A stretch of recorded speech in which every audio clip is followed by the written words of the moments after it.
Namaste, guys. This is Insight with Quantum Healing Consciousness and Higher Vibes Tribe.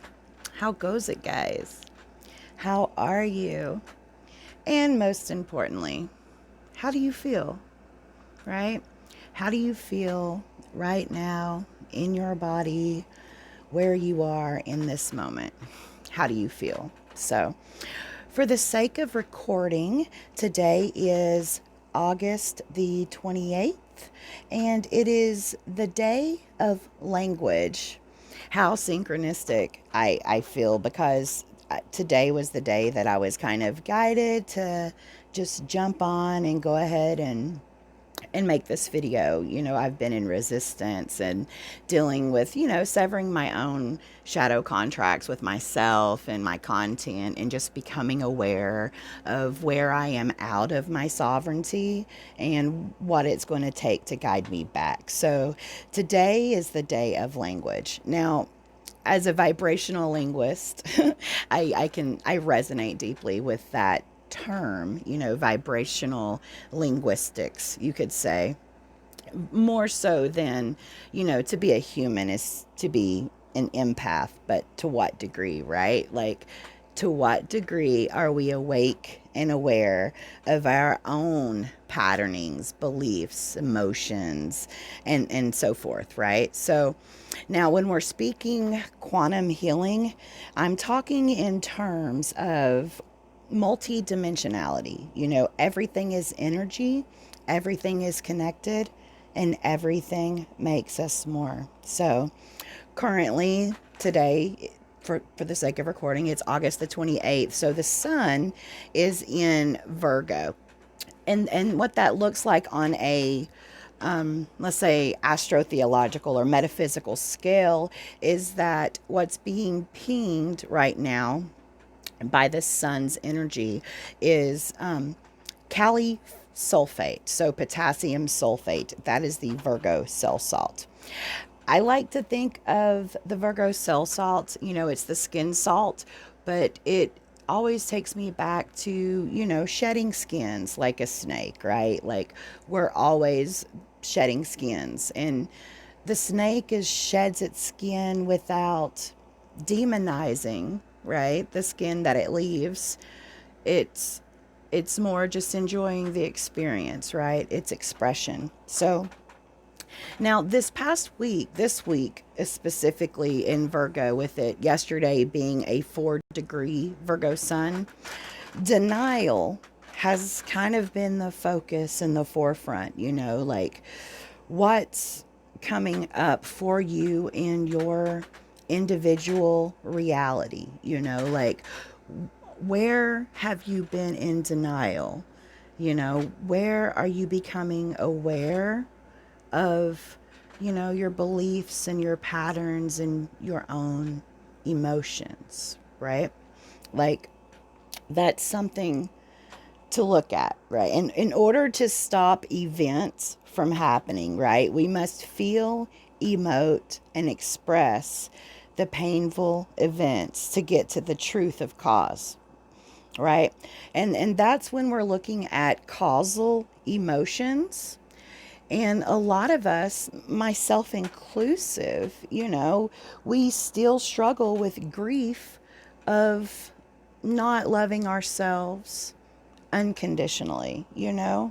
It's a work in progress. It is. It's an inch by inch step, and we we have to go through the Kubler-Ross grief scale, you know, and ironically, at the bottom of that, at the that is this denial, So we go from denial, then we process into anger, and then we process through depression, and then we process through bargaining before we can get to acceptance, right?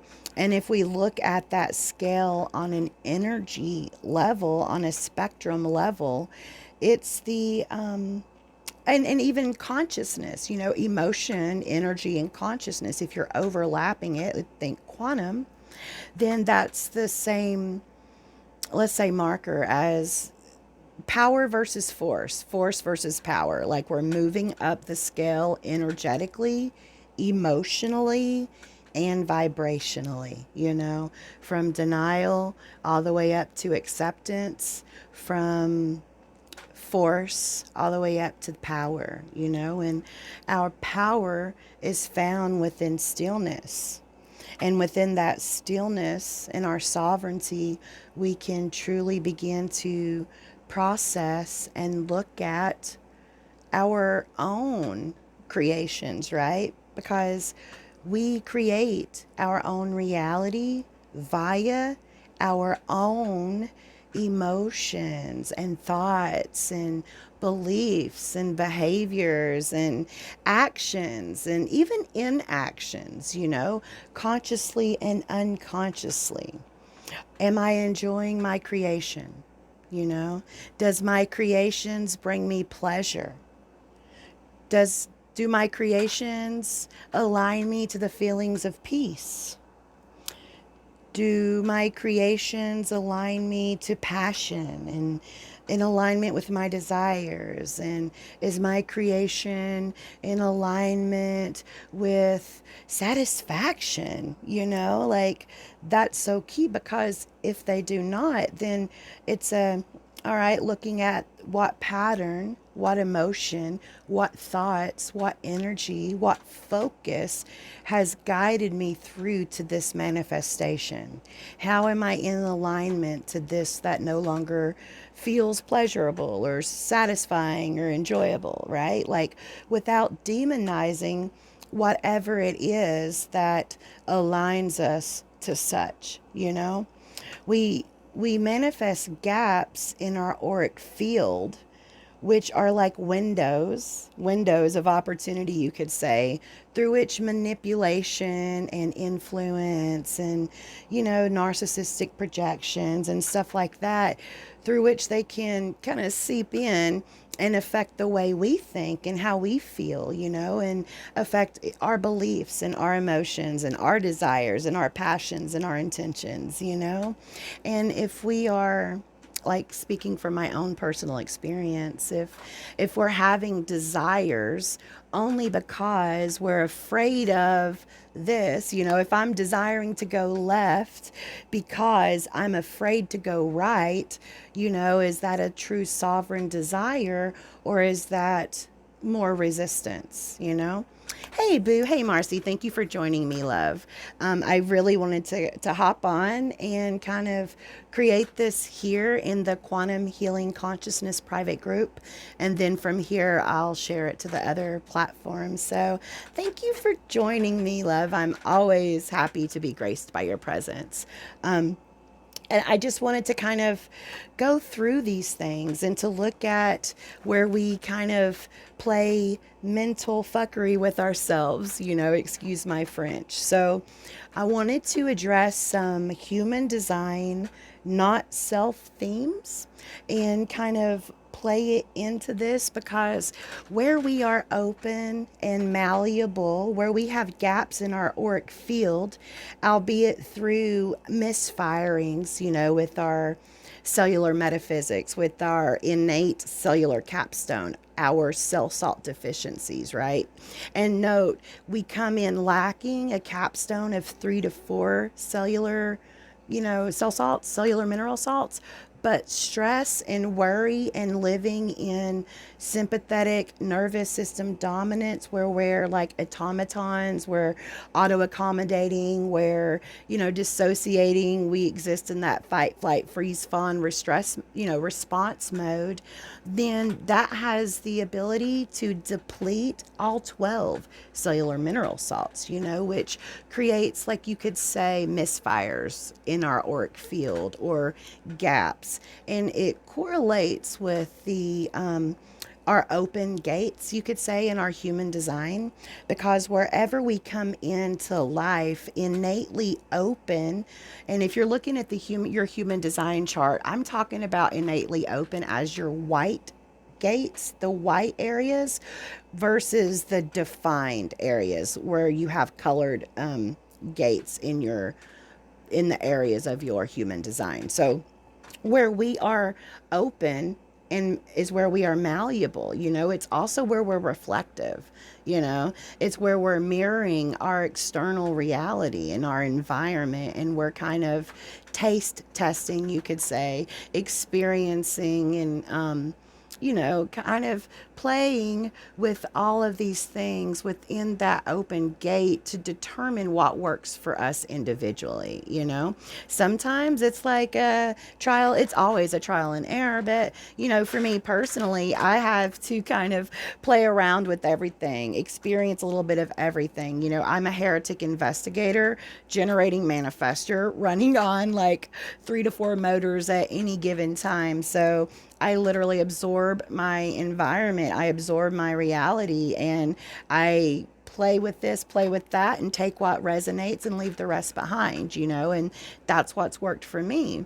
I have an open crown and an open root. Those are where I'm open and malleable, but it's also my superpowers.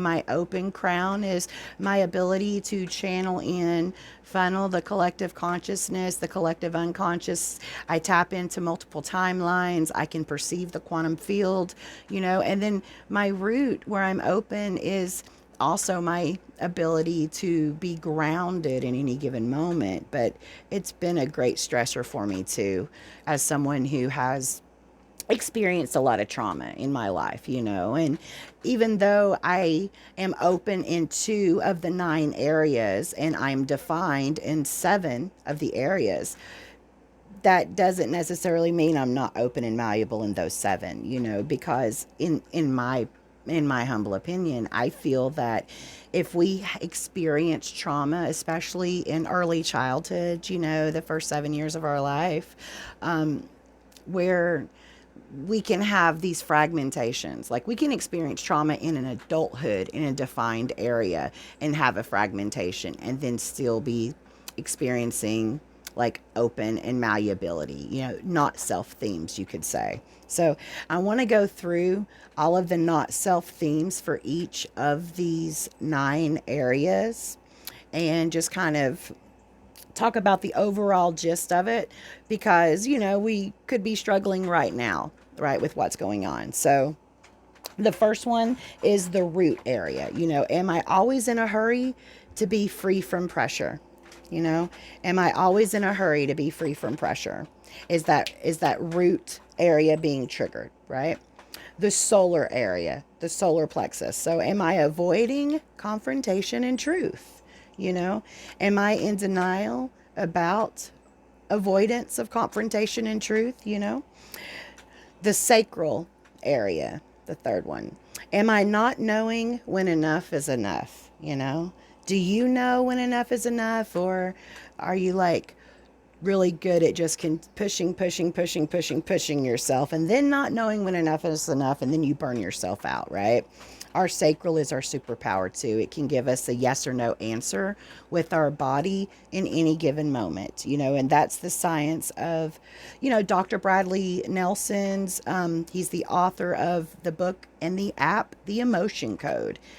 Highly recommend you check that out, especially if you struggle with not knowing when enough is enough. Number 4 is the spleen, the splenic area. So am I holding on to what is not good for me? Am I holding on to what is not good for me? The spleen area also, has a lot to do with addiction and fear, right? Fear and addiction, addictive personalities and stuff like that. So if you've struggled with either of the two, myself inclusive, right? Like, I'm only speaking to what I've experienced as well. So then this was definitely an area that you would want to look at in your human design. Number 5, so the heart. The heart is also the ego center, ironically. So am I trying to prove or improve myself? Am I constantly trying to like prove myself, or am I constantly improving myself because who I am right now in this moment isn't okay? Is that being triggered? 6, the G center. So am I constantly trying to find love and direction? Am I seeking outside of myself constantly and continuously to find love, direction, acceptance, etc., etc., or do I know who I am, and am I comfortable in this now moment with myself in any given moment, knowing that I am the love I seek, right? Is this center being triggered within you? Are you constantly seeking validation through external sources, right? 7, the throat center. So am I trying to attract attention? Am I speaking what I'm speaking because I'm trying to attract attention, or am I saying what I need to say because this is truly how I feel in this moment, and me articulating my truth is me living within my sovereignty? Or am I just saying blah blah blah to satiate blah blah blah so that other people hear me and think I know what I'm talking about, like the throat chakra, right? The throat center. So, hey, Wendy. Hey, Sandy. Thank you guys for being here. I appreciate it when you show up for me live. I do. Thank you so much. All right, number 8. So the ajna. The ajna, which is also our third eye. So am I pretending that are we pretending that we are mentally certain? Like, am I really certain that I know XYZ, or am I pretending to be certain that I know XYZ, And am I doubting myself, and am I in denial of that self-doubt, right? And then the head, so the crown. So am I occupied with questions that do not matter? Am I trying to answer everyone else's questions before they even have a chance to ask, because I'm already picking up and perceiving that they're going to ask this question, or like I'm already picking up varying potentialities, and am I obsessed with answering other people's questions? So how that can look like for me personally, with an open root, always in a hurry to be free from the pressure, and an open head occupied with questions that do not matter. So what that can look like for me, especially in triggered moments, if I'm out of attunement with my sovereignty, if I'm out of attunement with my needs in that moment, it can look like I'm in a hurry to get this done because I'm putting this pressure on myself to answer all these questions that nobody's really asked yet, but I'm already picking up and perceiving that they're going to be asking. So am I in automaton mode, and am I auto accommodating? Am I fawning? Like, whether it be in my content, in my the shadow contracts I hold with myself relative to the content I create and the platforms, or like even with my husband, like I can, I feel micro expressions, I feel thoughts, other people's thoughts, I feel intentions and stuff like that. But so if my husband comes in with like a specific micro expression on his face, and like, let's just say it's one that indicates to me that he's in pain. So my husband has like rheumatic arthritic type symptoms, and I can feel his pain in my body, and I can read his micro expressions and his thoughts. If he's hurting, he doesn't have to articulate it. So let's say the moment he comes home from work, I feel him and read on his face that he's hurting, he's in pain. And so I instantly start, auto accommodating. Like, I'm answering his question first, which is like, honey, where's that herbal blend? I stuff my own adaptogenic herbal pain vitamin blends, like in lieu of over the counter meds. Just, if I could give him an adaptogenic herb versus an ibuprofen or Tylenol, I'm doing it, thank you God, right? So I'm already auto accommodating to before he's even asked, right? Now, what that looks like on my end, I'm hurrying up, get it done, hurry up and get it done, hurry up and go get him something to drink, to hurry up and get this in him. And who's to say that he didn't take, let's say, some over-the-counter Tylenol at work right before he came home or something. And then it could appear or be like where I'm met with the resistance of him not wanting to take what I'm giving him. He didn't ask for it, first and foremost, right? He just walked in the door. I'm already triggered to be auto accommodating because of a micro expression he's wearing on his face. And then I'm putting the pressure on myself to stop what I'm doing and hurry up and get this done, this done, and this done, answering questions that were not even asked.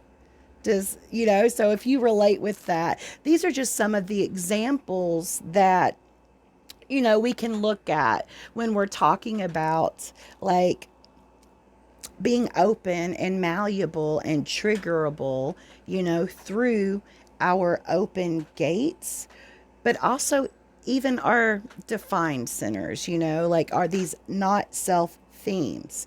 It's not necessarily who we truly are, but, in certain instances and certain times, they can definitely rear their head and appear and kind of be like, hello, this is what you're exhibiting, and Carl Jung, right? I like to look at everyone through the art of projection, right? The art of projection, Carl Jung. So we see in other people what we, unconsciously refuse to perceive in ourselves. So it's about coming to truth, right? Coming to self-acceptance. Without truth, we will never want to see the cause, right? We have to be willing to sit with the truth of ourselves. And that can be triggering too, especially if we're in denial.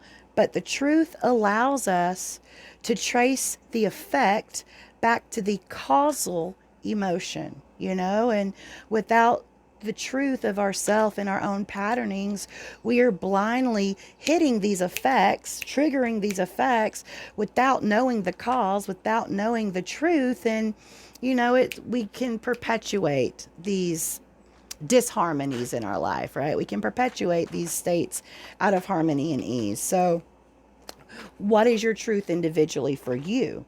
Looking at that and owning that, what skin are you shedding? What are you in denial of?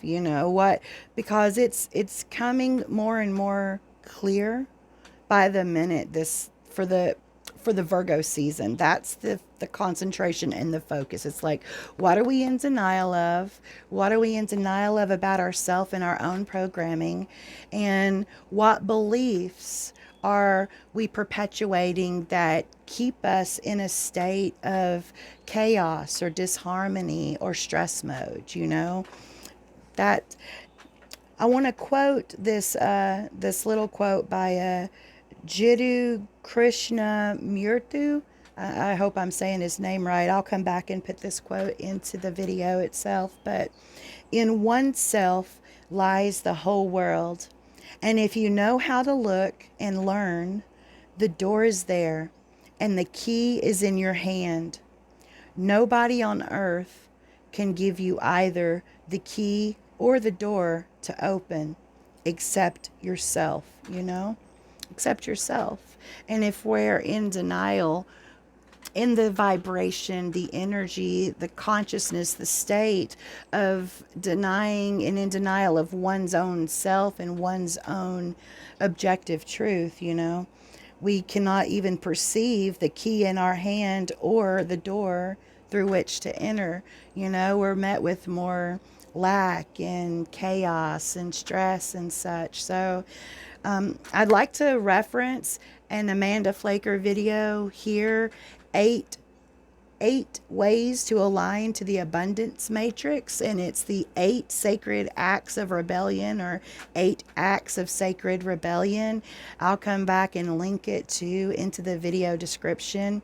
I highly recommend everyone check that out if you haven't seen it already.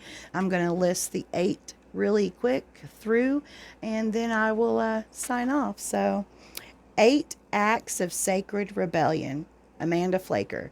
1, depolarize. Become aware of where you are polarized. This is right, this is wrong. And become aware of where you're polarizing yourself and where you're polarized. And depolarize.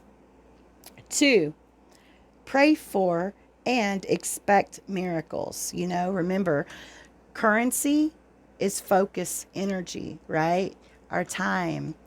Where are we giving our time, you know? And if we believe that something isn't possible, then we're literally creating that reality. What are you believing, you know? Pray for and expect miracles. 3, unapologetically fall in love with yourself. Unconditional self love is the answer, guys. Unconditional self love. If you're loving yourself unconditionally, unconditionally, you know, you're putting yourself first, you're filling your cup first, and you're perceiving your reality through that lens of self love. It's a different vibration than ego and selfishness. Okay. Number 4, do an act of love for an enemy, right? Just do an act of love for a stranger. Do an act of love for anyone without expecting anything in return. Give and do just because. Be, you know, just put good out into the world, right? You don't even have to know the individual. I like to go into nature and leave little trinkets, like little bracelets, little notes, little pieces of jewelry that I've made, and just like kind of leave it. If I go to waterfalls or to the ocean or whatever, I'll even walk and put it in these free give and take boxes around the city. Just, you know, I love you. You are amazing. You're not alone. You know, you are deserving. You are worthy. You are a creator. You know, little things like that. Just do an act of love, you know. Number 5, embody the I am, you know, unapologetically. Embody your I am, whatever that is. I am blank. Fill it in and embody it, you know, and stop worrying what other people think. You know, it's none of your business. It's none of my business what other people think about me, you know. Number 6, invest in psychic real estate of heaven on earth. Now, every thought, every click, every focus, you know, is an investment. It's an investment, you know, because focus, attention, energy, time, that's the true currency in this world. You know, yes, currency also comes in money formats, paper and debit, but that's literally just formats of focus, of currency, you know, of time, of energy, right? So invest your currency on heaven on earth. You know, what does heaven on earth feel like for you? Flow in that direction, anchor in that, you know, spend your currency in that venue. Number 7, create intentional anomalies. I love flowing into intentional anomalies. I trigger myself all the time. I triggered myself literally jumping on here when I heard my guides like, okay, today's the day you need to be doing a video. You need to, and I've been in resistance. Like I've got this list of videos I want to get done, these 50 quantum laws, like, but I keep being met with my own resistance. But today I heard it loud and clear, jump on, get on. And the moment I sat down to do it, my whole body broke out in this somatic, you know, experiencing and sweating. And I had to sit and face myself for a few minutes before I could even get in here to add an image to do a live with you guys. So, you know, create intentional anomalies. This was an intentional anomaly that I created knowing I would trigger myself. But you know what? It takes courage to be vulnerable. Brene Brown, right? It takes courage to show up, regardless what other people think, you know? It takes courage to be vulnerable with oneself, you know? It takes courage to create intentional anomalies and flow into it, right? And guys, we are courageous as fuck. You know, we really are. Excuse my French, but the fact that you're even here, made it through this thus far, and you're showing up, it tells me that you are courageous, you know, and I'm so grateful for all the courageous, conscious co-creators in my life, you know, that reflect back to me who I am through my own perception. I'm truly grateful for you guys for reminding me of my sovereignty, you know, even though I trigger myself, right? Even though. And number 8, release ownership of anyone but yourself. That's so key, right? Like, that's sovereignty, meaning that anyone outside of me is reflecting back to me who I am via my own thoughts, my own feelings, my own emotions, my own patterns, right? My own awareness. I consciously know that I can't force my thoughts, feelings, opinions on anyone. I can only control myself, my thoughts, my emotions. Sometimes, right? I can only have control, except through unconscious, unspoken, covert manipulations, and nobody really consciously wants to, emotionally manipulate someone or play those covert tactics. Oftentimes we're not aware of it until we are, like I wasn't. I was not aware of my own covert narcissistic patterns, until at 38 years old, I saw it in my father for the first time in my life, and he was my hero, so it was very difficult to see and perceive that in him.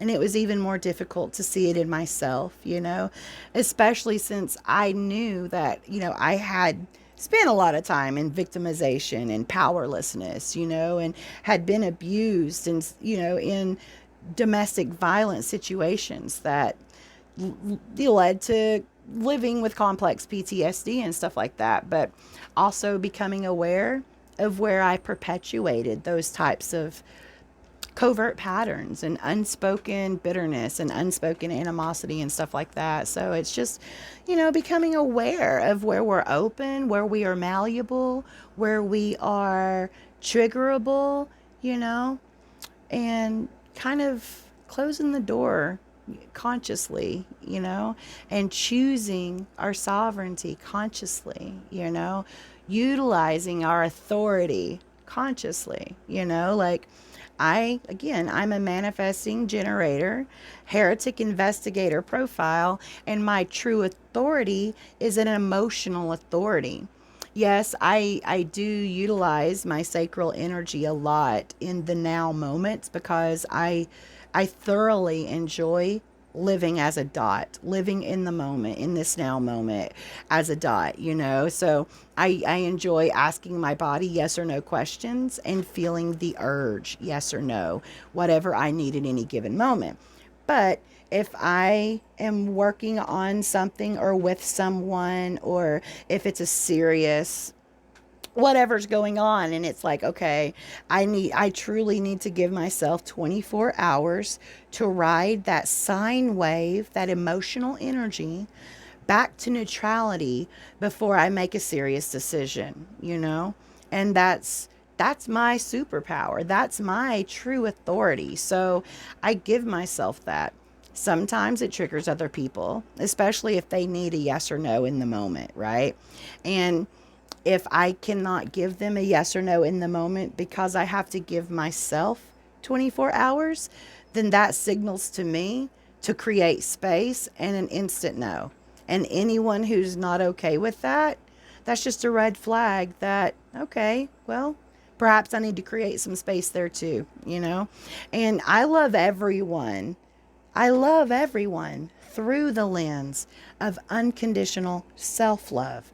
So I can only love someone to the degree that I love myself, I can only show up for someone to the degree that I'm showing up for myself, and how I show up for myself is how I navigate my physical reality in my physical body, which is my life, right? Like, and to each their own. So sometimes we have to offend or piss or trigger people off because we show up and choose our sovereignty, but that's okay.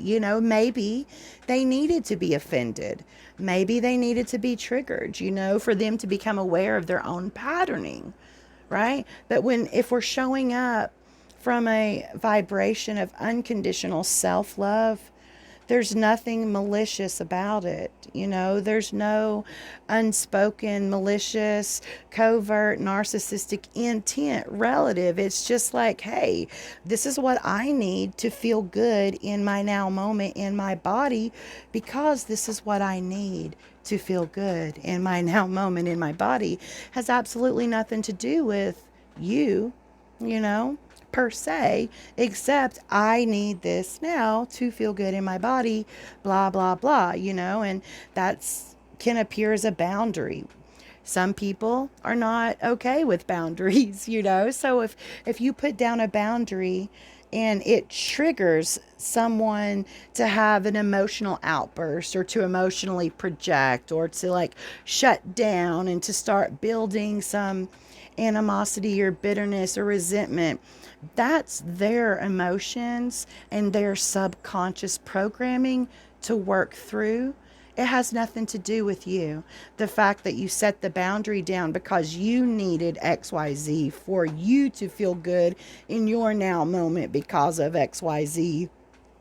That's you doing you, boo. And that's a superpower too, and we are innately entitled to that. Everyone is, right? So the people that struggle with you having boundaries, allow that to signal a red flag, to create space, and to love yourself unconditionally enough to step back and allow them the space to process their unspoken, unhealed emotions, without judgment for the emotion, without judgment for the projection, without judgment for the space, because ultimately we're all doing the best we can with what we have from where we are, and that's enough. It really is. And sometimes it takes longer for some people than it does for others. And that's okay too, like free will is a gift from God, a gift from source, a gift from creator, right? We have free will, whether we are aware of it and actively choosing it and utilizing it, or in resistance to it, in denial or grief, that's on us, right? That's on our ability to be open with ourself, right? And everything we see in our external reality is just reflecting us back to who we are, via our own thoughts, feelings, and actions, or even inactions, right? Because even not moving, not creating any action is an action too. Even not choosing is a choice, right? It's a default. It's a default choice. So, all right, guys. Well, thank you for being here. Thank you, thank you, thank you. I truly appreciate you guys. And if, for those of you who catch this after the recording, after the fact, if you would like to dive deep into your human design and your electromagnetic sovereignty, kind of identify where you are open and malleable, and work on, closing that auric field, then hit me up. Trauma and electromagnetic sovereignty are my forte. We can get into some heart coherence together and go through your chart, look at where your gates are open, look at your defined areas, look at your channels, and see if there's anything that needs to be said or heard. If you're open to tarot, I've got several different quantum tarot decks, and if you're not, that's perfectly cool too. So I'm here for all of those who are ready to truly start walking in your sovereignty. Despite income barriers, I am booking private sessions on a donation basis. So, the amount defined, that's for you. The value is for you to define. And if you're ready to start walking in your sovereignty, hit me up. I'll include my email in this video link, and shoot me a text and I'll send you some info. And until then, live, love, be the light, guys. I love you. Namaste.